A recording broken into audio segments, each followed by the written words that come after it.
Yes sir, இருக்கா? ஒரு சின்ன ஒரு தொழில், ஒரு பெட்டி கடைக்காரன், நான் எப்படி பெரிய ஆள் ஆகிறது? எல்லாருக்கும் இருக்குது தானே ஆசை. ஸ்மால் மீடியம் என்டர்பிரைஸ் எப்படி ஒரு பெரிய லார்ஜ் என்டர்பிரைஸாக எப்படி மாற்றுறது? ஒரு ஸ்தாபனம் 10 பேர் 20 பேர் வச்சு வேலை வாங்குறீங்க.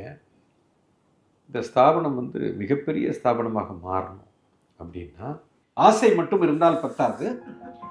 இது எங்கே ஆரம்பிக்குதுங்கிறத நீங்கள் பார்க்கணும். ரொம்ப சுருக்கமாக சொல்லணும்னா, நான் எப்போவுமே இது வந்து தாரணாவில் இது ஒன் ஆஃப் த சூத்திரம்.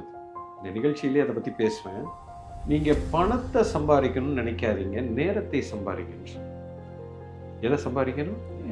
நேரத்தை சம்பாதிக்கணும். ஒரு தனி மனிதன் தன்னுடைய ஃபுல்லஸ்ட் பொட்டென்ஷியலில் அவன் இயங்கணும். ஃபுல்லஸ்ட் பொட்டென்ஷியலில் இயங்கணும். மார்க்கெட் பொட்டென்ஷியலை ஸ்டடி பண்ணணும். அதெல்லாம் பல பிஸ்னஸ் ஸ்ட்ராட்டஜியில் வரும். இதுக்கெல்லாம் மூலம் எங்கே? ஃபஸ்ட்டு ஸ்டார்டிங் பாயிண்ட் எங்கன்னு சொன்னால், இப்போ நான் ஆஃபீஸ்க்கு வர்றேன், 10 மணி நேரம் டெய்லி நான் வேலை செய்கிறேன்.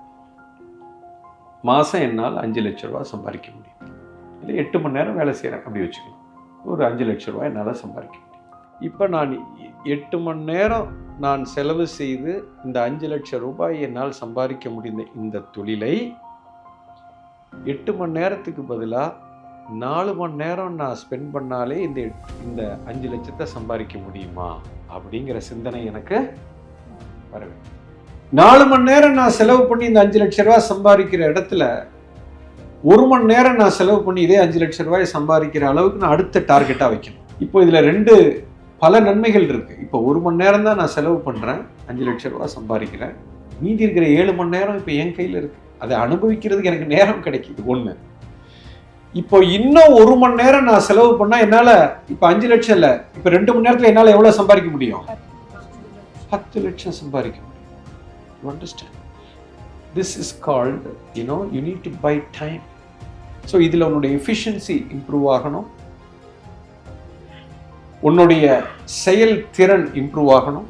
உன்னுடைய செயல்திறன் மட்டும் இல்லை, உன்னுடைய 1 மணி நேரம் இன்வெஸ்ட்மெண்ட்டு இந்த தொழிலில் அது equivalent to so many hours of people, man hours. Yes sir.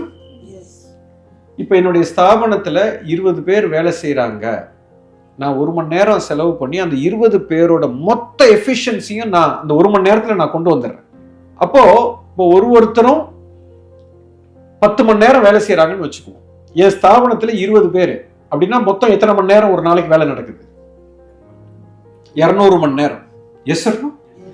அப்போ என்னுடைய 1 மணி நேரத்து என்னுடைய வேலையில் நான் 200 மணி நேரம் உண்டான ஒர்க்கை நான் என்னால் பண்ண முடியுது, எக்ஸ்ட்ராக்ட் பண்ண முடியுது. Yes sir.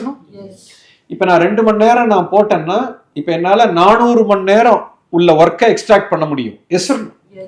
நான் 3 மணி நேரம் போட்டேன்னா 600 மணி நேரம் என்னுடைய தொழிலுக்கு என்ன டெடிகேட் பண்ண முடியும், மேனவர்ஸ். இப்போ என்னுடைய மேனவர்ஸை நான் அதிகப்படுத்திக்கிட்டே போனேன்னா என்னுடைய வருமானம் எங்கே போயிடும்? எங்கேயோ போயிடும். இப்போ ஒரு ஸ்டேஜில் நான் 1 மணி நேரம் நான் செலவு பண்ணேன்னா ஒரு 10,000 பேர் என்னால் வேலை வாங்க முடியும் அப்படின்னு ஒரு ஸ்டேஜ் வந்துருச்சுன்னு வைங்க. பெரிய எம்பையர் ஆயிடுச்சா இப்போ? Yes sir. That is the secret. நமக்கும் 8 மணி நேரம் தான், முகேஷ் அம்பானிக்கும் 8 மணி நேரம் தான். ஆனால் அவர் செலவு பண்ணுற அந்த 10 மணி நேரத்தில் அத்தனை 1000 கோடி அவரால் சாதிக்க முடிகிறது. காரணம் என்னன்னா, அவர் நேரத்தை சம்பாரித்து அதை எஃபிஷியண்ட்டாக மாற்றிட்டார். இப்போது அவர் 1 மணி நேரம் தான் செலவு பண்ணுவார். யார் கூட செலவு பண்ணுவார்னா, அவர் இன்னைக்கு 20 கம்பெனி நடத்தியிருக்கிறாருன்னா 20 சிஇஓ கூட ஸ்பெண்ட் பண்ணுவார். அந்த ஒரு சிஇஓ அவனுக்கு கீழே ஒரு 10 பேரை கூட அவன் 1 மணி நேரம் தான் ஸ்பெண்ட் பண்ணுவான். அந்த 10 பேர் அவருக்கு கீழே இருக்கிற 100 பேர் கூட 1 மணி நேரம் தான் ஸ்பெண்ட் பண்ணுவான். அந்த 100 பேர் அவனுக்கு கீழே இருக்கிற 1000 பேர் கூட 1 மணி நேரம் இல்லை ஒரு லீடர் கூட தான் ஸ்பெண்ட் பண்ணுவான். அப்படியே பார்த்தீங்கன்னா இந்த ஒரு ஆளோட அவர் ஸ்பெண்ட் பண்ணுற டைம் ஒரு 5000 பேருக்கு ரீச் ஆகுது. ஸோ இப்படித்தான் ஒரு ஸ்தாபனத்தை நீங்கள் பெருசாக்கணும்.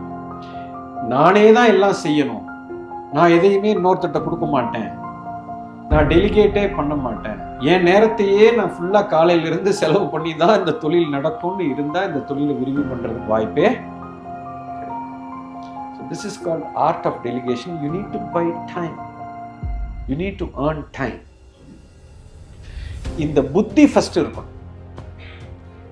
இந்த புத்தி இருந்தால் தான் நீங்கள் இதை எக்ஸ்பேண்டே, இதுக்கப்புறம் நிறைய வேலைகள் பண்ணணும். அதையெல்லாம் ரொம்ப விரிவாக பார்ப்போம், நிகழ்ச்சியில் பார்ப்போம். புரிஞ்சிருச்சா? எஸ். இந்த தாட் ஃபர்ஸ்ட் வந்தால் மட்டும்தான் ஒரு சிறிய நிறுவனம் பெரிய ஒரு சாம்ராஜ்யமாக மாறுவதற்கு ஒரு வாய்ப்பு. இதுதான் ஆரம்பம்.